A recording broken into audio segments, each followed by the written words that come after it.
Ladies and gentlemen, this is Jason Berry. Jason, what is the biggest mistake entrepreneurs make when they're trying to go and scale their business? I would say targeting the audience. So understanding exactly who you're going for, down to the level where you can sit belly to belly with them and have a sales conversation.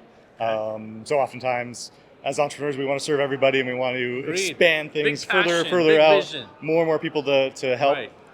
And that's probably the number one mistake, is just because then when they're going out and they're trying to scale, they can't have that kind of conversation at scale, right? So you can't have your content or your sales messages growing to those audiences because you're talking to too many of them. And when you're talking to too many people at the same time, from a kind of mental perspective, they check out, right? And so you have to have that audience. Up. That's the new word. Exactly, yeah. So how did you realize that this is the thing? Trial and error, and then working with customers, and I've been building funnels since 2016. So working with customers, even for myself too, right? Always expanding and then having to come back, or customers that would build funnels and they didn't know how to drive traffic because they didn't have an audience that they were really going to work with.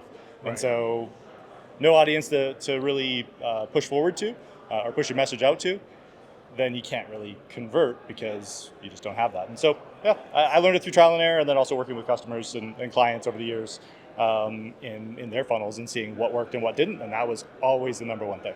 So if I'm struggling, I'm watching this, I'm like, all right, I think I'm targeting too many people. Maybe my messaging or headline, my video, my VSLs, kind of like all over the place. What would you recommend?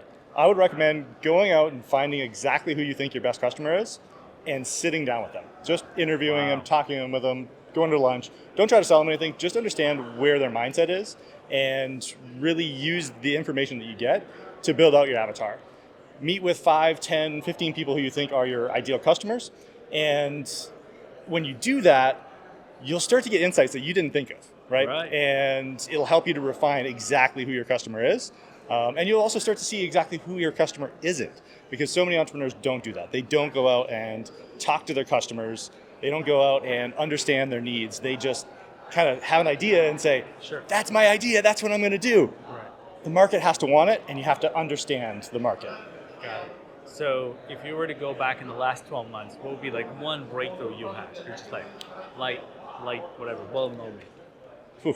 Yeah, that's a tough one. Yeah, I'm sure I would say it's really building a movement. So I come from sales originally, so I understood the one-to-one messaging and being able to target your client.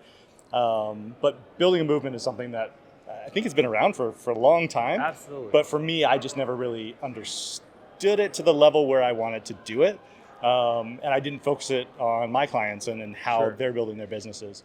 But absolutely, 100%, the biggest takeaway I've had from this year is you have to build a movement of people who are either like you or who are your ideal customers, and build that tribe and build that dream of what outcome they want, and build that tribe with it. So how are you helping your customers do that? So for me as a funnel builder, I work with my customers to really build out their funnels, but then also coach them on how to better speak to their audiences and how to use that messaging to grow their businesses. What is one piece of advice that you would give somebody who's starting today? They don't have a movement, their funnel's not making much sense, you're probably not making a lot of money either. I would say go out and talk to your customers, right? Wow. So go out, sit belly to belly with them, have a face-to-face, and have that discussion. And really understand them at that deep level. Have personal conversations with them if they'll be open to sharing that, because that's going to help you define your audience, and that's going to be that first place where you start. Because then once you define your audience, you can understand the problem that you're going to be solving for them based on the pain points that they communicate, and then you can create your new opportunity that helps to solve that problem. And if you look at the 2 Comma Club funnels or the $100 million funnels, they're creating a new opportunity.